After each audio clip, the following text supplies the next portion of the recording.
tarde a todos.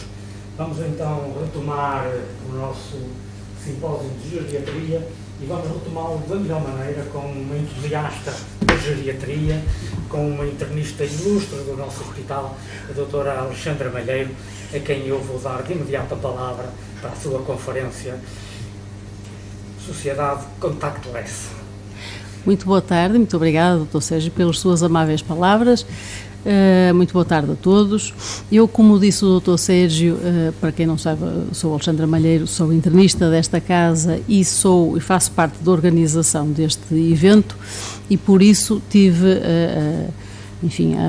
a ousadia de me autoconvidar para falar de uma coisa que ninguém se lembraria de me pôr a fazer, que era falar destes tempos que vivemos e da sociedade contactless. Se olharem ali para aquela sigla do contactless, nós estamos habituados a ver nos cartões multibanco, telemóveis, etc., é cada vez mais comum, é tida como uma boa coisa, cada vez mais temos que nos contactar menos que não nos tocar. E isto deve-se a que, de facto, o toque social tem sido demonizado nesta pandemia. Tem a ver com contágio que é do latim contagium, com o toque, daí esta demonização que tem havido em relação ao toque. O toque, porém, nós humanos fomos feitos para criar laços emocionais esses que vão reforçar as nossas relações.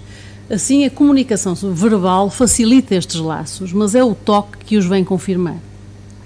Quando nós tocamos quem amamos, conseguimos exprimir muito mais pelo toque do que por palavras.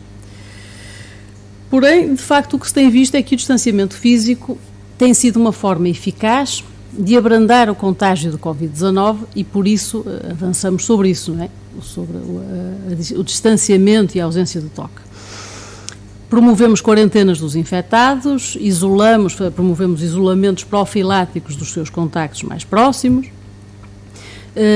andamos de confinamento em confinamento, procuramos reduzir ao máximo o contacto entre as pessoas, suspendemos eventos públicos, como este congresso que é agora digital e onde, para a nossa grande tristeza, não temos quase ninguém na sala para a nossa própria segurança, suspendem-se aulas, promove-se teleescola, o teletrabalho.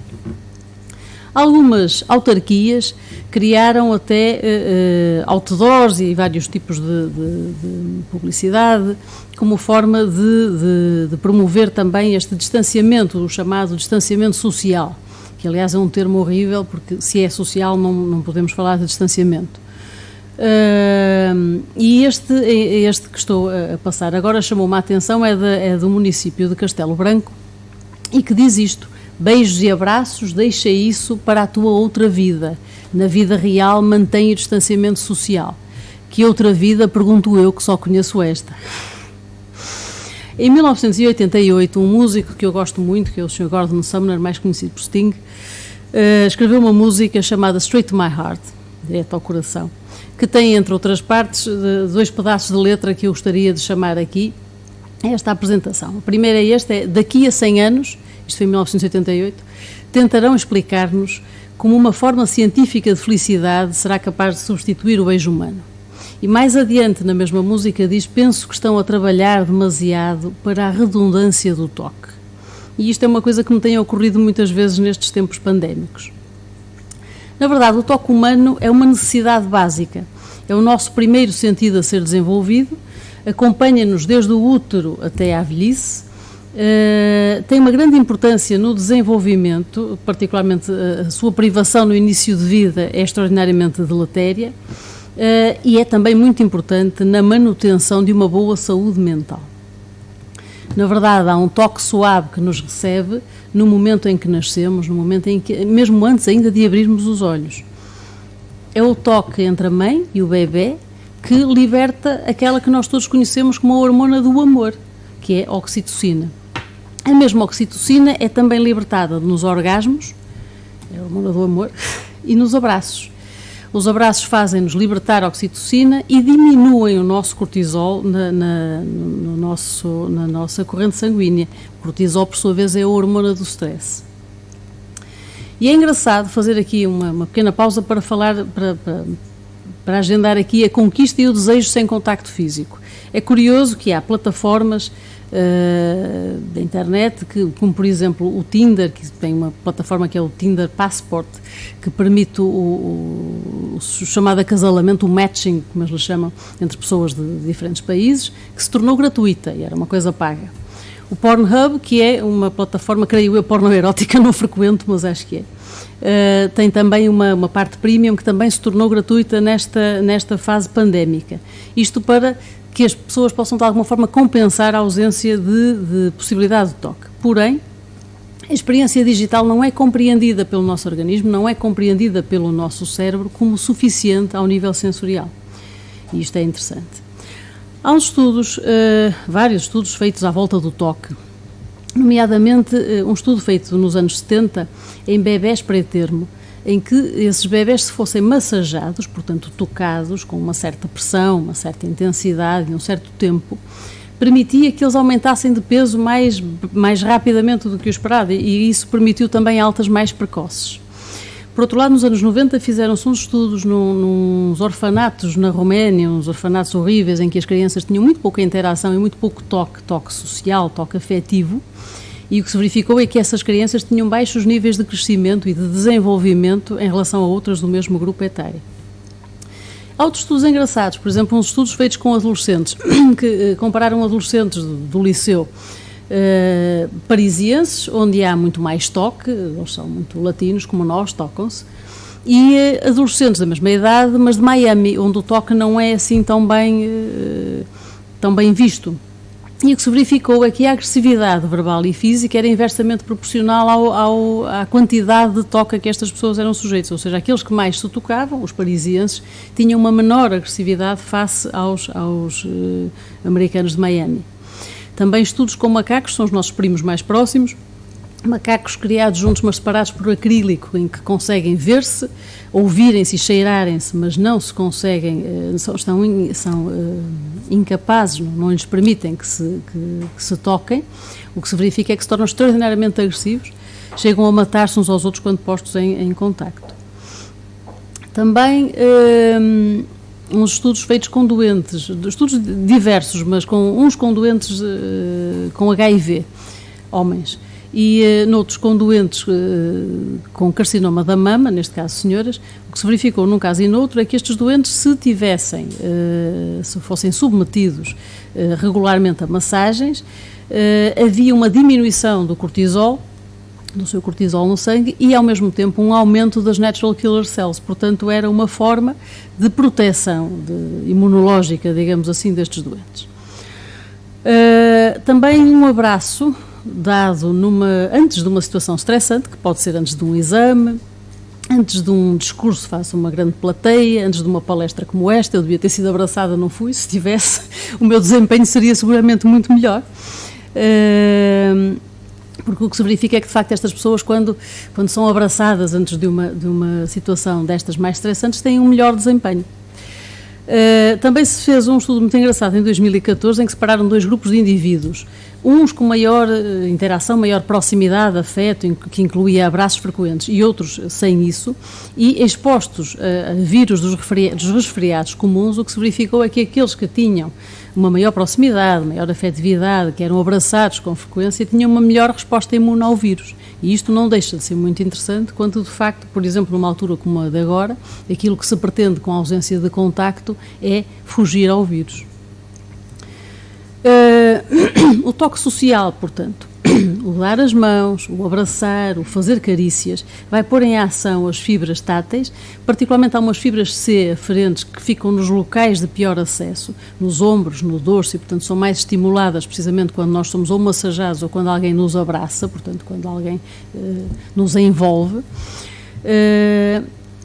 Que se for exercida uma pressão moderada como aquela que é dos abraços ou de facto alguns tipos de massagem, exerce um efeito positivo. Diminui-nos a frequência cardíaca, diminui-nos a tensão arterial e, por sua vez, observado em eletroencefalograma, aumenta as ondas θ, que são ondas de relaxamento. No entanto, também nem todo o toque é positivo. Se for assim uma espécie, como dizem os anglo-saxónicos, de poking, se alguém nos enfiar o dedo com pressão muito leve, é compreendido pelo nosso organismo como se fossem cócegas e isso já tem um efeito negativo. Aí aumenta-nos, ao nível do eletroencefalograma, as ondas beta, que são ondas de estímulo. O que se sabe é que, a propósito disto, em situações, por exemplo, como as atuais, em que muitas pessoas estão mais sozinhas, por exemplo, fazerem yoga, fazerem massagem ou até automassagem, se estiverem de facto sozinhas, pode, de certa forma, tentar, enfim, minimizar o efeito da falta de toque que vamos tendo. Conseguindo um aumento da atividade do vago, diminuindo o cortisol, aumentando a serotonina e diminuindo a substância P, que é um sensor da dor. Portanto, a importância do contacto físico no desenvolvimento precoce, na comunicação que temos com os outros e, naturalmente, nos vínculos, nas nossas relações pessoais, nos vínculos que estabelecemos com os outros. E é também, como já vimos, uma forma de combate às doenças. O stress, por sua vez, faz-nos aumentar o cortisol e altera também a produção dos leucócitos. Há, em muitas situações limite, em dias críticos, sobretudo nesta época em que estamos muito confinados e pessoas em situação de solidão, com poucas relações, que chegam a ter a chamada fome de pele, uma ânsia de pele, de toque. Do que é que estas pessoas precisam? Precisam de uma dose. E a dose não é exatamente aquilo que parece nesta imagem. O que é a dose? A dose é tudo aquilo que nós obtemos com um abraço. D de dopamina, O de oxitocina, S de serotonina e E de endorfinas, ou seja, isto é o nosso antidepressivo natural. Quando nós estamos postos perante uma ameaça, seja ela abstrata ou real, o nosso organismo reage como qualquer outro bicho. Tem uma resposta biológica ao stress para a fuga ou para a luta. Desta forma, aumenta o cortisol, a dita hormona do stress, que vai ativar o nosso sistema imunitário e dentro disto vai aumentar os nossos níveis de inflamação, diminuindo as nossas células protetoras, as nossas natural killer cells. O nosso cérebro fica programado, digamos assim, para ter uma maior sensibilidade às ameaças e, por sua vez, uma menor sensibilidade às recompensas. E mais ainda, e isto começa a interessar-nos mais particularmente em relação à geriatria, é que estas ameaças por um tempo prolongado, estas ameaças de forma prolongada, promovem o envelhecimento, um envelhecimento que pode inclusive ser um envelhecimento precoce. O que é que esta pandemia nos trouxe? Solidão, medo, pânico. Vários artigos publicados mostram que de facto os efeitos psicológicos são, como é esperado, negativos. Há indivíduos a sofrer de stress pós-traumático, se calhar alguns de nós irão sofrer ainda de stress pós-traumático, indivíduos que ficam mais taquicárdicos só quando, por exemplo, na televisão veem pessoas muito próximas e sem máscara. Isto às vezes é o suficiente para desencadear reações de pânico. Trouxe-nos confusão, trouxe-nos de alguma forma, ou algumas vezes também uma certa raiva. Em Portugal, desde março, do passado março, claro, houve um aumento em cerca de um terço no consumo de antidepressivos, antipsicóticos e de tranquilizantes. E agora vou puxar isto, porque vou explicar porque é que eu trouxe isto para um congresso de geriatria. É que a solidão nos idosos, como nós sabemos, não apareceu com a pandemia. A solidão já existia, foi mais evidente, mais grave, enfim, mais deletéria. E a solidão dos idosos tem duas vertentes. Por um lado, o isolamento social, que é uma situação objetiva. As pessoas têm, ou algumas pessoas, muitos idosos, têm um contacto social pouco frequente com os outros, têm poucas relações. E depois tem também uma vertente subjetiva, que é a solidão propriamente dita, que é uma sensação subjetiva. Subjetiva, que é a sensação de isolamento. Subjetivo porquê? Já todos nós seguramente estivemos sós no meio de uma grande multidão. E isto também acontece com os idosos. Há uma sensação de isolamento que pode não ser objetiva, mas que não deixa de ser real, porque é uma sensação importante nestas pessoas. E é importante dizer que 25% das pessoas com mais de 65 anos sentem esta sensação de solidão, ou sentem-se solitários. A solidão dos idosos, digamos, também tem os seus fatores de risco. Em geral, acontece mais nas mulheres e em mulheres a partir dos 75 anos, também porque, por norma, ficam viúvas mais cedo. Quase a maioria são casadas com homens mais velhos e eles, por sua vez, morrem mais cedo, têm uma esperança de vida um bocadinho mais curta e, portanto, é mais comum mulheres a partir dos 75 anos estarem viúvas.